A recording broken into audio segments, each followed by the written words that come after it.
Good evening everyone. ఈరోజు తెలుగుదేశం అనుబంధ పత్రిక పచ్చపత్రిక రోతరాతలు పచ్చరాతలు నా పైన పేరు పెట్టకుండా రాయడం జరిగేది. ఎందుకంటే ఇంతకుముందు ఇలాగే రాసింటే నేను కోర్టులో కేసు వేయడం జరిగింది. గుడ్ మార్నింగ్ అంటూ గుట్కాయ స్వాహ అని చెప్పి దీంట్లో రాయడం జరిగింది. ఈ లోఫర్ పత్రిక కన్ను పడిందంటే ఏ భూమైనా వశం కావాల్సిందే, 100 ఎకరాల కబ్జా, ఆ నేత అవినీతి లీలలో అనంతం అని రాయడం జరిగింది ఈ లోఫర్ పత్రిక.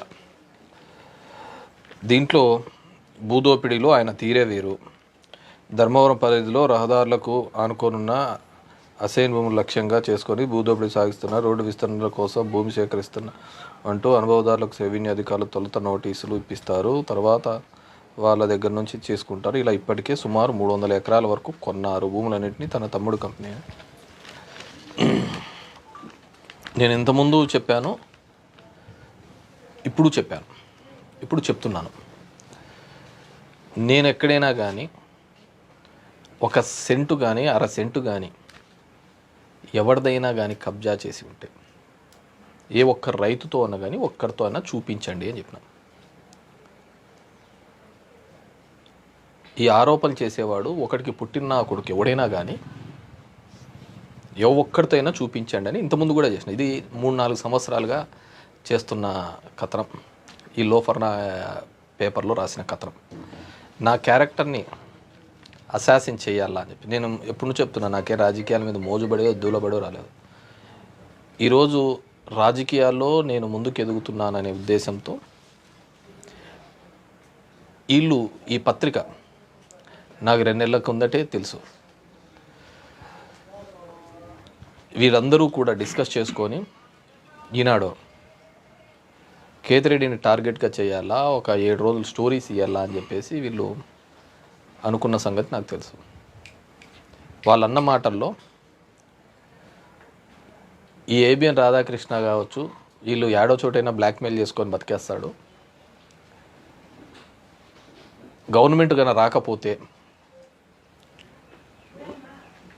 తెలుగుదేశం గవర్నమెంట్ రాకపోతే, జగన్మోహన్ రెడ్డి మళ్ళీ ముఖ్యమంత్రి అయితే నేను చేసిన పాపాలు చిట్టీల వ్యాపారంలో కావచ్చు, మిగతా చేసిన ఫ్రాడ్లన్నీ కూడా బయటికి తీసి నన్ను లేకుండా చేస్తాడు అని వాళ్ళ పత్రికా యాజమాన్యం అంతా కూడా మాట్లాడుకొని ఈ విధమైన కథనాలు రాస్తున్నారు. కడుపుకు అన్నం తినేవాడు ఎవడైనా సరే 300 ఎకరాల వరకు ఏ విధంగా కొన్నారు, కబ్జా చేసుకున్నారు, 10ల సంఖ్యలో మున్సిపాలిటీ రిజర్వ్ స్థలాలు కబ్జా చేసినారు అని రాసినాడు. ఒక్కటైనా కానీ మీరు చూపియండి అని నేను ఎన్నోసార్లు అడిగా. ఎందుకు చూపించలేకపోయినారు? కడుపుకు అన్నం తింటున్నారు కదా, లేదంటే మా సులభ్ కాంప్లెక్స్ వెనకర గేట్ దగ్గర పోయి తింటున్నారు ఏమన్నా? రాసే రాత కన్నా ఉండాలి కదా. లోఫర్ నాయలు రాసిన దాంట్లో ఇంకోటి, ఆయన బడిలోనే చదవాలి అంట.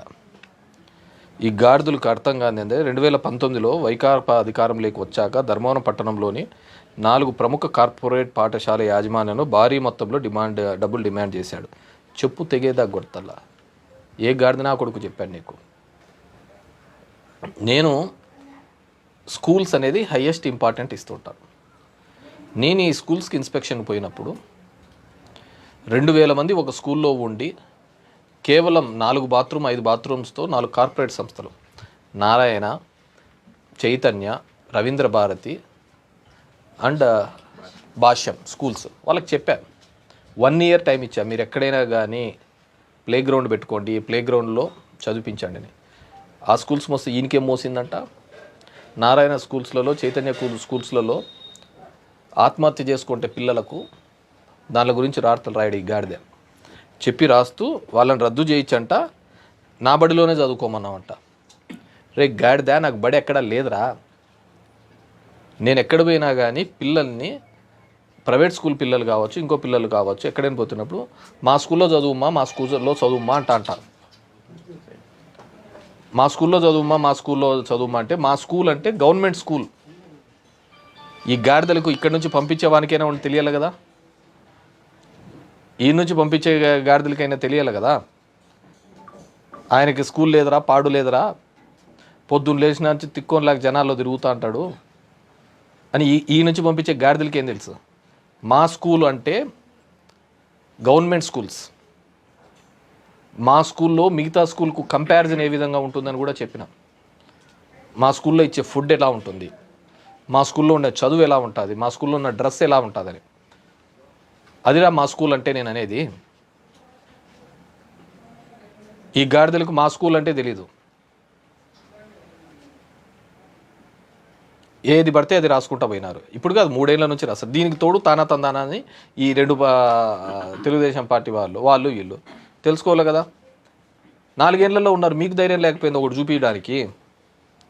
ప్రతిపక్షాలకు ఉన్నారు కదా, మీరు చూపించాలి కదా ఒకటన్నా. ఒక రైతన్న కంప్లైంట్ చేయాలి కదా, ఒక రైతన్న ఇక్కడ ఇలా జరిగింది అని చెప్పి ముందుకు రావాలి కదా, నా భూమి లాక్కున్నాడు అని చెప్పేసి. నోటికి ఎంత పడితే అంత. దీంట్లో రాసిన దాంట్లో ఇంకేందో రాసినాడు, క్వారీలోంచి నా దాంట్లోంచి అంటే వారు కోర్టుకు వెళ్ళి అనుమతులు తెచ్చుకుని ఎవడేసుకున్నాడో చెప్పమనే మన నియోజకవర్గంలో. నేను వర్కులకి స్పీడ్గా కావాలి, నా కాన్షియన్స్లో స్పీడ్గా జరగాలి అని చెప్పి దగ్గరికి ఇప్పుడు 6-7 కోట్లకు వర్కులకు సంబంధించి కంకర అప్పించినాం. నా కాన్షియన్సీకి సంబంధించి 6 to 7 crores వరకు అప్పు ఇవ్వడం జరిగింది, వర్క్ స్పీడ్గా కావాలా అని చెప్పేసి. వీళ్ళు ఎవరో తెచ్చుకుంటే ఇది ఆపినారంట. ఆయన ఇంకోటి నుంచి తెచ్చుకుంటే ఇంకోటి ఏం రాసినాడు, ఒక భాజపా నాయకుడికి సొంత క్వారీ ఉంది, అయినా వేకాపా ప్రతినిధి వద్దరే కంకర కొండ ఉన్నారు, ఇప్పటి వరకు ఉండే. కొద్దిగా కామన్ సెన్స్ ఉంది. సూర్యనే వర్క్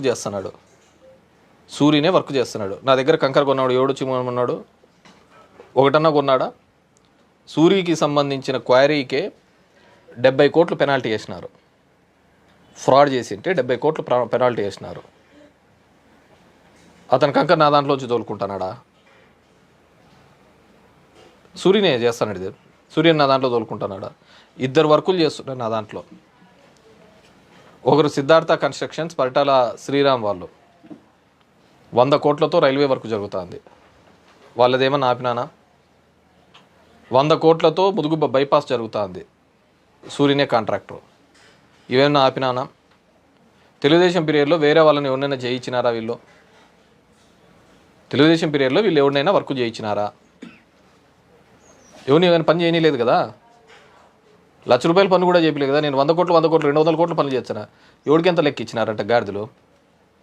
ఈ పేపర్ రాసిన దాంట్లకు ఎవడెంత లెక్క ఇచ్చినాడు? ఎర్రగుట్ట, మళ్ళీ దాని మీదకే ఎర్రగుట్ట పెంచేసి ఈ గాడిదలకి ఎన్నిసార్లు చెప్పాలో. ఈనాడుకి ఈయన సొంతం కొడుకే రాపినాడు, మా నాయన ఇట్లా అని చెప్పేసి వీడు చెప్పినాడు. ఈ రామోజీకి ముసలోనికి ఊర్లో అందరికీ సీటీ లెక్కంతా మోసం చేసినాడు. గుట్టలు ఇచ్చింటే దాన్ని వాడుకోవాల్సింది వాడుకోకుండా మోసం చేసినాడు. నేను సింపుల్ థింగ్, రాజకీయాల్లో క్యారెక్టర్ కోసం ఉంటాము, గెలుపోవటం తర్వాత విషయం. నా క్యారెక్టర్ అసాసిన్ చేయాలని, నా క్యారెక్టర్ని ఇబ్బంది పెట్టాలనుకుంటే నాకు ఎవడైనా కానీ ఒకటే, ఈక ముక్కతో సమానం. నువ్వు రాజగురువు అయ్యుండొచ్చు, ఇంకో లఫడా అయ్యుండొచ్చు, నాకు సంబంధం లేదు.